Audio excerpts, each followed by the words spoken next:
Bismillahirrahmanirrahim. Assalamualaikum warahmatullahi wabarakatuh. Teman-teman sekalian, bertemu kembali dengan Mister di sini. Mudah-mudahan selalu sehat ya, dimanapun kalian berada dan juga berbahagia selalu. Teman-teman, kali ini kita akan membahas sebuah terminologi dalam musik yang disebut dengan bentuk lagu. Nah, jadi nanti kita akan tahu, oh ternyata bentuk lagu itu bermacam-macam. Nah, cuma untuk sekarang ini kita akan membahas khusus tentang struktur musik vokal ya. Karena ada juga bentuk lagu yang menganalisa tentang lagu-lagu instrumental. Tapi untuk sekarang dikhususkan hanya musik vokal saja. Baik, mari kita mulai. Sekarang tentang definisi ini, yang dimaksud dengan bentuk lagu adalah struktur sebuah lagu yang terdiri dari bagian-bagian tertentu yang membentuk lagu menjadi utuh. Nah, jadi apa yang disebut dengan bentuk lagu adalah strukturnya. Jadi lagu itu strukturnya itu ada bagian-bagiannya di dalamnya ya. Gitu. Dalam lagu atau musik vokal kita dapat mendekatkan pemahaman kita tentang bentuk lagu dengan mengumpamakannya seperti bait-bait dalam puisi. Nah, itu dia, jadi seperti bait-bait itu ya. Bait pertama, bait kedua, bait ketiga misalnya ya, ada puisi. Bait pertama, bait kedua, bait ketiga selesai. Nah, 3 bait tersebut membentuk satu puisi yang utuh gitu. Nah, kemudian berikutnya kita lanjutkan. Sekarang kita akan membahas tentang macam-macam bentuk lagu dan contohnya. Nah, ini kita langsung ya teman-teman. Yang pertama ini bentuk simple, yaitu bentuk A ke A. Jadi bentuknya hanya satu, yaitu A. Disebut juga sebagai bentuk tunggal sebab strukturnya hanya mempunyai satu buah bentuk, yaitu A. Nah, ini kita langsung ke contoh biar lebih jelas ya. Ini lagu Kunang-Kunang karya dari A.T. Mahmud. Yang pertama ini baitnya. Kunang-kunang hendak kemana, kerlap-kelip indah sekali, gemerlap bersinar seperti bintang di malam hari. Kemudian lanjutnya ke sini. Kunang-kunang terbang ke sini, ke tempatku singgah dahulu, kemari, kemari, hinggaplah di telapak tanganku. Tentu kalian sudah hafal ya lagu ini ya. Nah, ini ternyata bagian yang sebelah sini ini nadanya dan bentuknya sama aja dengan yang sebelah sini. Jadi tidak ada bedanya. Melodinya sama, kemudian jumlah dari notnya relatif sama ya, tidak jauh berbeda gitu. Sehingga suku katanya juga hampir sama ya. Bahkan mungkin sama persis gitu kalau kita analisa secara mendetail. Nah, karena kesamaannya ini, maka ini disebut bagian A. Yang ini juga disebut bagian A. Nah, itu yang disebut dengan bentuk tunggal. Ya. Strukturnya hanya mempunyai satu buah bentuk. Jelas ya teman-teman ya. Oke. Kita lanjutkan. Bentuk yang lain, bentuk biner atau binary. Nah, ini dia sedikit lebih kompleks dari bentuk yang pertama tadi. Ini mempunyai 2 bagian, yaitu A dan B. Tapi yang Mister jelaskan ini adalah bentuk yang sangat sederhana ya, jadi biar mudah dimengertinya. Nanti pengembangannya itu ada. Silahkan mungkin kalau ada yang mau mencari tahu nanti bisa sendiri. Cuman garis besarnya seperti inilah kira-kira. Ini yang A dan B. Judul lagunya adalah Indonesia Pusaka karya Ismail Marzuki. Ini contohnya. Indonesia tanah air beta, pusaka abadi nan jaya. Indonesia sejak dulu kala tetap dipuja-puja bangsa. Bagian B-nya lain loh. Di sana tempat lahir beta, dibuai dibesarkan bunda, tempat berlindung di hari tua, tempat akhir menutup mata. Nah, di lain ya bagian B-nya. Nah gitu, jadi ini yang disebut dengan bagian A, kemudian ini yang disebut dengan B. Itu dia lagu dengan bentuk binary ya. Kemudian bentuk selanjutnya adalah bentuk ternaire atau ternary. Bentuk ternary ini lebih kompleks daripada bentuk-bentuk sebelumnya ya teman-teman, sebab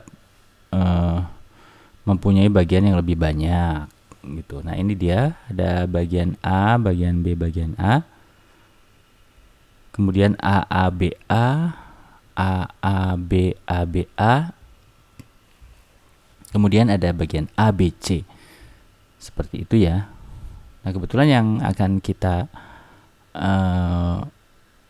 analisa yaitu lagu Gugur Bunga karya Ismail Marzuki. Ini bagiannya A A B A.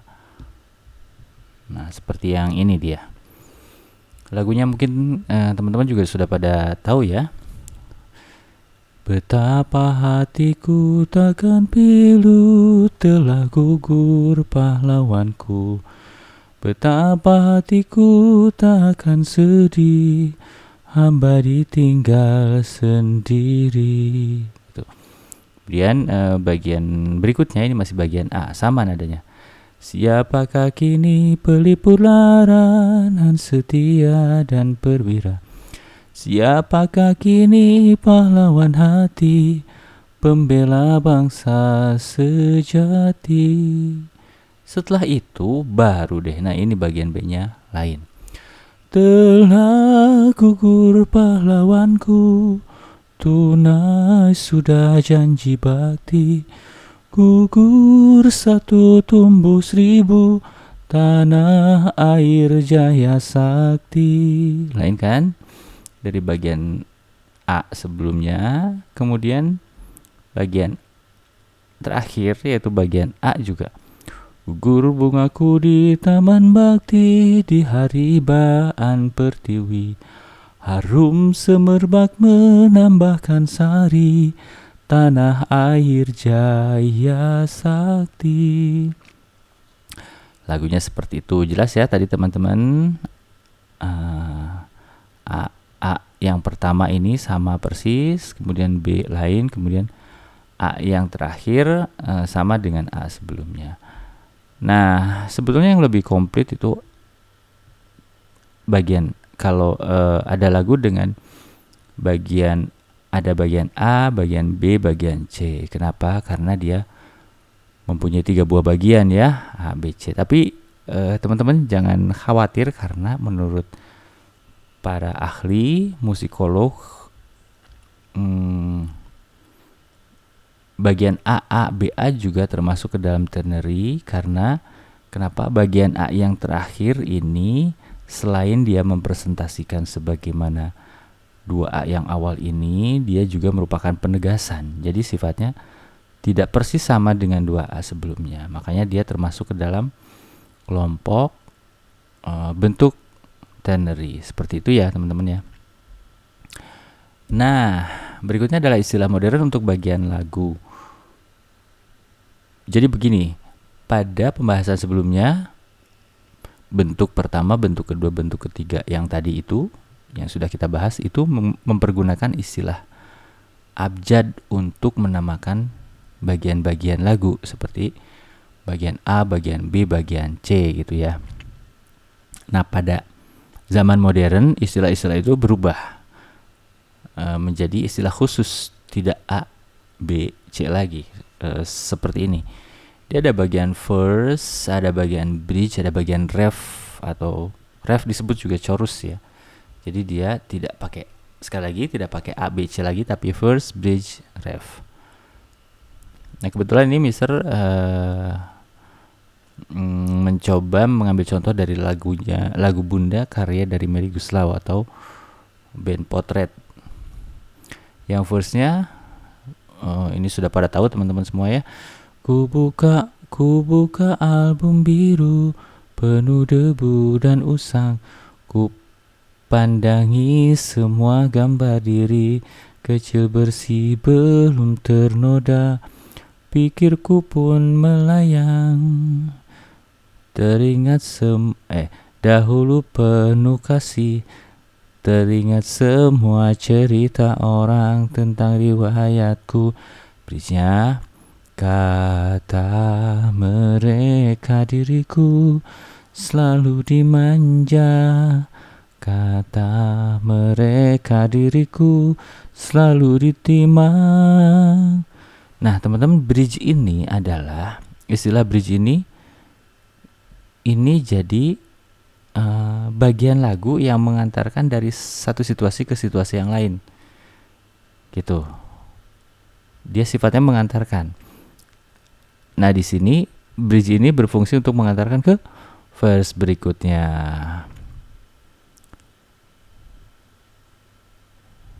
Nada-nada yang indah. Nah terus bibirku takkan jadi deritanya.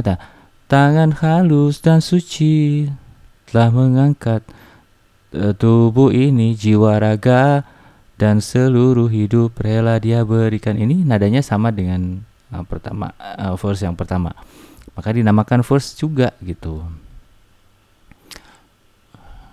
Urai darinya ya sama ya, nadanya sama persis. Ku buka album biru, nada-nada yang indah penuh debu dan usang, selalu terurai darinya. Ku pandangi semua gambar diri, tangisan nakal dari bibirku. Nah sama persis. Nah, kemudian ketemu bridge lagi. Kata mereka diriku selalu dimanja. Kata mereka diriku selalu ditimang. Sama ini bridge-nya dengan bridge yang sebelumnya, bahkan kata-katanya pun sama. Tapi teman-teman, bridge yang ini mengantarkan kepada ref, jadi mengantarkan untuk klimaks ya. Kata mereka diriku selalu ditimang, oh bunda, ada dan tiada dirimu kan selalu ada di dalam hatiku. Nah itu jadi dia lebih klimaks gitu, refnya menjadi lebih klimaks gara-gara ada bridge itu.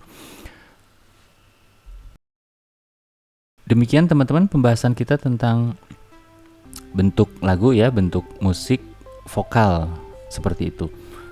Adapun tujuan dari pembelajaran ini sebetulnya Mister ingin memberikan wacana kepada kalian agar terbuka ide-ide kreatif untuk menciptakan karya-karya lagu. Jadi ini merupakan stimulus ya, merupakan sebuah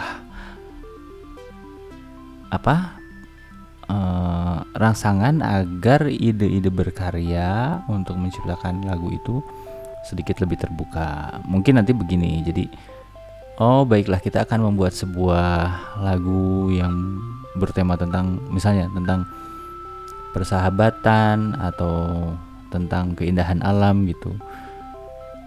Kita akan memakai bentuk lagu modern gitu, atau kita akan memakai bentuk lagu yang AABA gitu, seperti tadi sudah kita bahas ya. Jadi itu dia tujuannya, adalah untuk memberikan wacana kepada kalian semua agar ide-ide berkarya itu sedikit lebih terbuka. Demikian teman-teman, saya ucapkan terima kasih sebanyak-banyaknya atas perhatiannya. Kemudian mohon maaf jika ada kata-kata yang kurang berkenan. Akhirul kalam wabillahi taufiq wal hidayah. Wassalamualaikum warahmatullahi wabarakatuh.